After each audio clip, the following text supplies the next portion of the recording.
was just talking to a homeless woman that I'd seen out here for a while. She was in like a wheelchair, and I see her, but her head's normally down. But today I said hi to her. We started talking.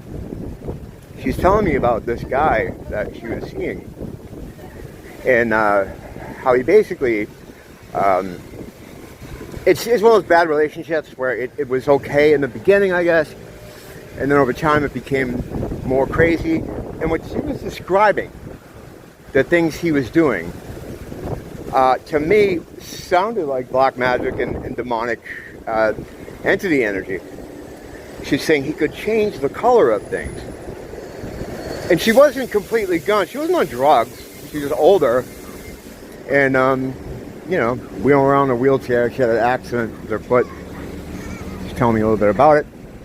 But she's describing these things that he's doing. And she's like, he was a demon, man. He had like demon powers. And I'm like, yeah, it sounds like he did. And then I tried to explain to her how it works as far as demonic entities going to people with low vibration. It's a vibrational thing. Because they travel on signals, they travel like on frequency. And a lot of times I'll have this conversation with homeless people because they see it.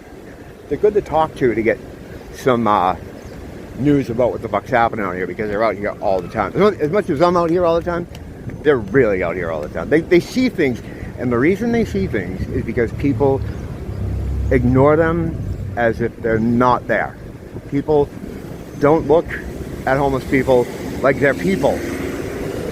So if they want to do something in front of them, like are illegal, or they're trying to traffic a person through the neighborhood, they'll just do whatever because they don't see them as someone watching them, because they don't think of them as people. It's awful. It's bizarre. But the military does this with soldiers too. Where if you're well, I don't want to get into how that whole thing works. It's basically the same thing. When you're in like a company or whatever they call those things, they just do whatever they want in front of you. And because they don't think of them as civilians or someone that could say something or do something, so they just go and, I've heard all the stories. I have a lot of military in my family, and not even actually the military in my family I never talked to about shit like that. My dad a little bit. My uncle's a little bit. But I know a lot of people in it, and they tend to think of their soldiers as their people. They don't have to worry about what they do in front of them. They don't see them as real people. Same thing with the homeless. They don't look at them like they're people, so they do whatever they want in front of them. And because of that, the homeless see a lot of shit. They see a lot of shit. So eventually, every fucking conversation I have with them eventually ends up being about demons, demonic energy, demonic entities. So this guy was, the thing she was describing he was doing, it just, this is when I first started getting into this shit. I thought the people that were involved at the time were just like some sort of black magicians or witches, and that they had some kind of way to have this power to hold sway over people. What they were doing to a friend of mine, they'd just show up and they'd walk him off. Their control over people, it's demonic energy. The demonic entities, they're all over. Like if you had the right, if you were to scan the street like this, right, just right when we're right now, and photograph this stuff and give it to Roger and Casey, he could turn up the gain on the film, do a couple other tweaks, and you would see outlines of people standing around that look like people, or the shapes of people. Some may be as tall as a building here. They can grow, and they can be any height they want, right? But they have to adhere to the 3D architecture of the realm. They have to go through doors. They have to go through windows. They have to stand on things. Like they can go vertically any way they want, as long as they're not like going through a ceiling or something. They get super high. I mean, there were some where he was showing in the Hollywood area that was big as the Hollywood sign. So I don't know what the deal is with that, if there's a limit to their power, or how big they can get, how small they can get. But they're everywhere. And in this time, they're really everywhere in this modern day, you know. I think that it has something to do with electricity, like power. You know, back in the day, we didn't have cities with this much power flowing into them. And they traveled on electricity. Satan fell from heaven like lightning, like a lightning bolt, you know. All these little clues are there. But they can't get into you unless you're a certain frequency, a certain low vibrational frequency. They can only travel on what is called dirty energy, or what I've seen it called, or what people in this field of study or whatever call it. And basically that's, if you're fucking low enough vibrationally, depressed, sad, angry, if you're on drugs, alcohol, drunk, when you get like blackout drunk, you become like a demon taxi. You just slide right in. So they're always standing around. They're always in the area just waiting. You know, they're always waiting to just get in, to get in to whoever they can get into. Sometimes you've seen people kind of freaking out, and you'll see them freak out, get normal, freak out, get normal. It's like they're sitting on their shoulders and like trying to dip their head into the people's neck to try to take the body over. I have a feeling, you know, for a while I thought they go in through the stomach, the navel, but someone told me that the entry point is through the neck. I don't know. I've had other people say it's the eyes, and that's why shamans would wear makeup around their eyes. So if they were dealing with spirits, they could then go wash the makeup off and the spirits would come with them. I was wearing makeup before that, but I thought that was an interesting thing. And now a lot of times I wear extra. You know, I get the big raccoon eyes going. It attracts attention, but fuck it, the people are going to stare at me anyway. But they're around. They're all around. Every time I talk to a homeless person, they tell me we get to that point. And a lot of times I get the looks like, oh, this guy's super fucking crazy. You can see it. You can see it. You can see their eyes change. You know, when I talk to them, and we'll be talking about stuff, and then I'll go into the demon thing, and you just see their eyes like oh, this guy's, you know, he's crazy. I get that. That's fine. You know, that I'd expect that. 10 years ago, I would have did it. Less than 10 years ago. 8 years ago. 7 years ago. I would have did the same thing. I would have been like, what the fuck is this guy talking about? He's definitely crazy. But you know what? I've been locked up with crazy people. And they're what people out here think is crazy, like, oh, that guy's crazy, is not how real crazy is. Real crazy is quiet. Using crazy as the umbrella term for some kind of mental disturbance, which I believe is actually a spiritual disturbance. But if you've ever, if you've ever had the situation where you're in one of those places, it's silent. No one's acting out. No one's screaming. It just doesn't go on. I mean, sometimes people get a little shaken. Like I had a guy in there, cool guy. I used to hang out with him. But whenever they come in to do checks, depends on what facility you're in. Sometimes they do 20-minute checks. Sometimes they do 30-minute checks. There was one place, 40-minute checks that I've heard about. What they do is they come around every certain amount of minutes, and they find you, right? And they look at you, and they read your name out loud, and you kind of nod or you kind of wave, and they check next to your name. These checks are done at least once an hour to just keep track of where you are and make sure that everything's cool. At night, they do these checks too, which is kind of tough because it takes me a while to get to sleep. So I used to load up on, go to the nurse's desk and ask for Tylenol PM and all this shit, and they'd give it to me. They were cool. They didn't, you know. But what happens is you're laying in bed and the door opens.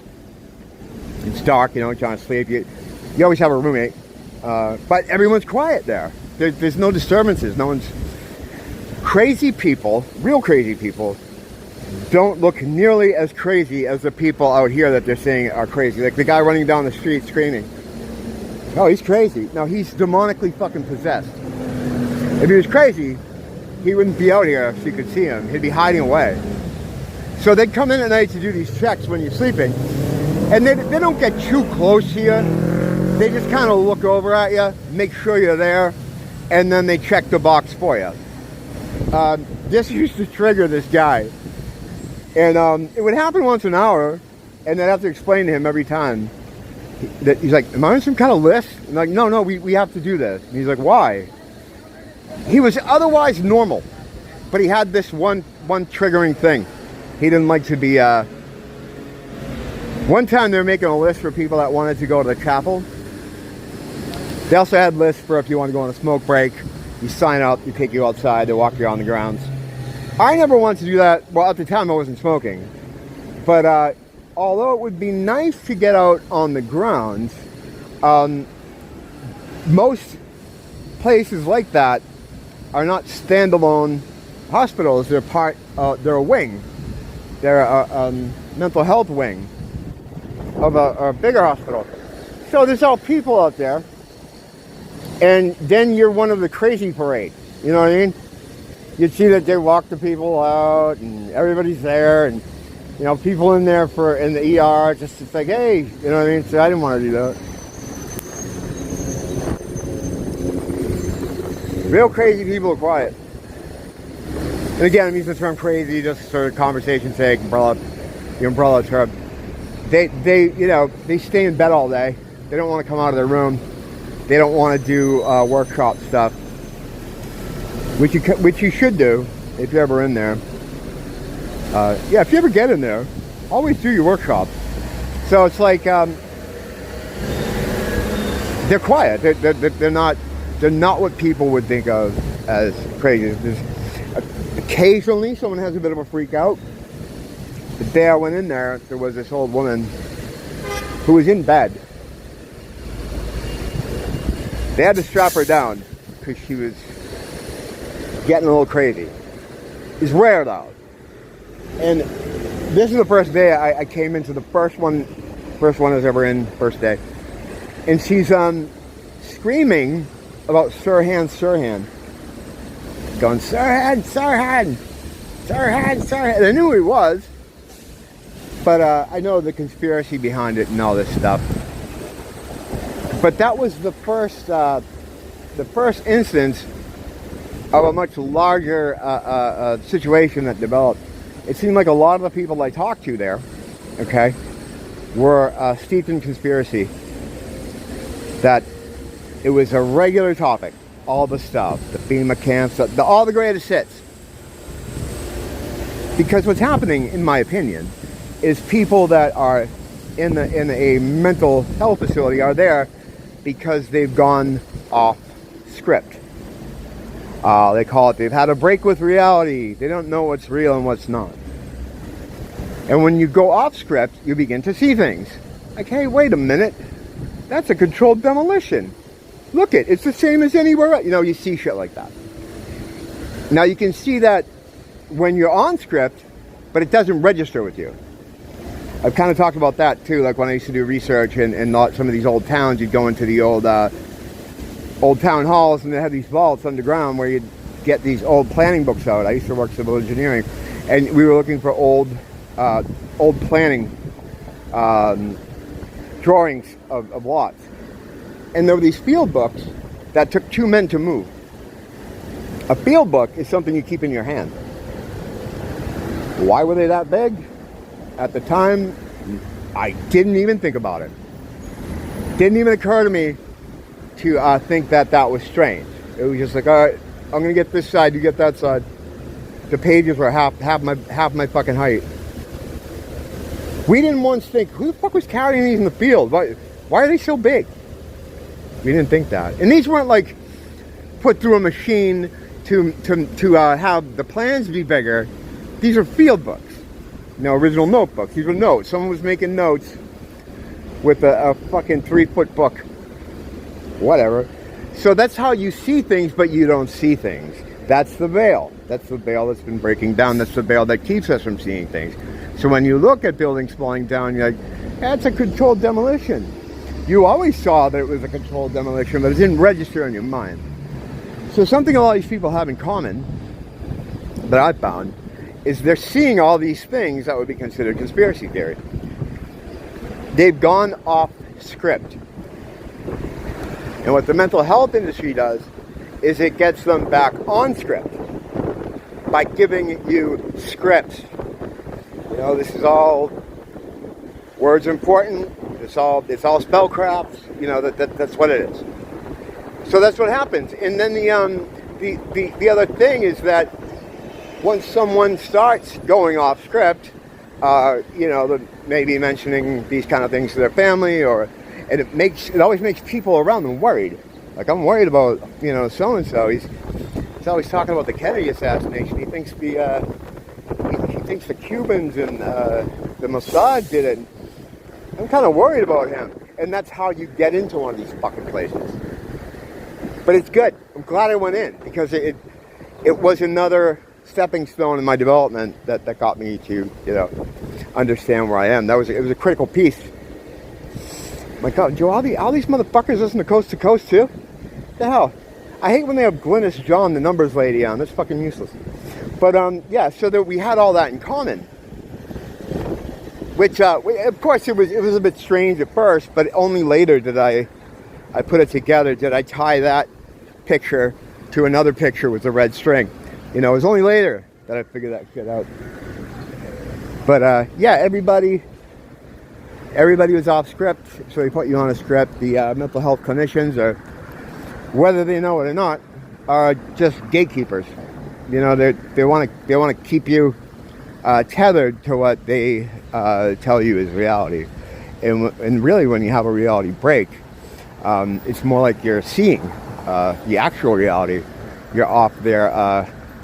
You're out of the matrix, kind of. And their job is to get you back in the matrix. Usually that is done with a whole cocktail of medications. Some that just create symptoms so that you need to take other medications to stop those symptoms. And the symptoms a lot of time apes the diagnosis you're supposed to have. Like, oh, you have this. These are the symptoms of that affliction. Well, you take the medication for it, and it pronounces those things. Like I took certain medications, right, for things that I had, and it made me have things I didn't have before. And when I complain about it, they say, well, no, that's consistent with your diagnosis. It's like, yeah, but I didn't get that before I was on the medication. Yeah, but you might have had it and you just didn't realize it. You know, so you have that grip going on, and they do that with medical shit too. They do that with all kinds of things, where the medication you take is going to give you the symptoms you're supposed to be having.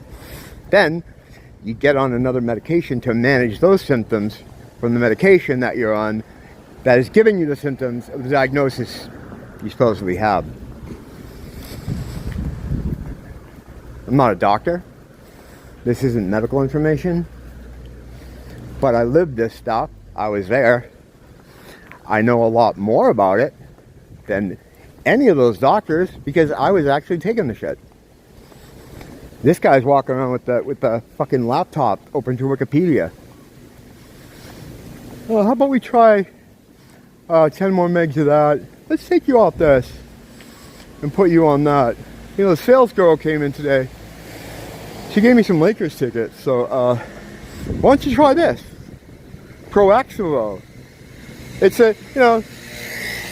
a benign first generation SSRI uptake inhibitor. You know, you could try that one. Okay, you think so? Yeah, try it. They'll just keep throwing shit at you until you slow down. Like, until you stop talking crazy, or until you stop doing the things that your family is worried about. Up to and including just putting you in bed for 16 hours a day. And as I've said before, it's like that success for them, because he may be sleeping 16 hours a day, but he's not talking about 9/11 anymore, is he? Success. Yeah, so talking to the homeless out here, you can get some good information. You just got to be like, you got to feel out whether they're ones you can talk to or not. Actually, the ones that are acting crazy are the ones I usually go to first, because, you know, street exorcisms. I'd like to do more. I haven't had the opportunity. I'd like to figure out what's going on there. In fact, I've got some new pieces of information pertaining to that, but I'm home, so I'm not going to get into that now. We'll get into demons later. You know, we do at least, 3 or 4 times a week anyway. Don't blame the teacher, blame the school. Hey, Donnie.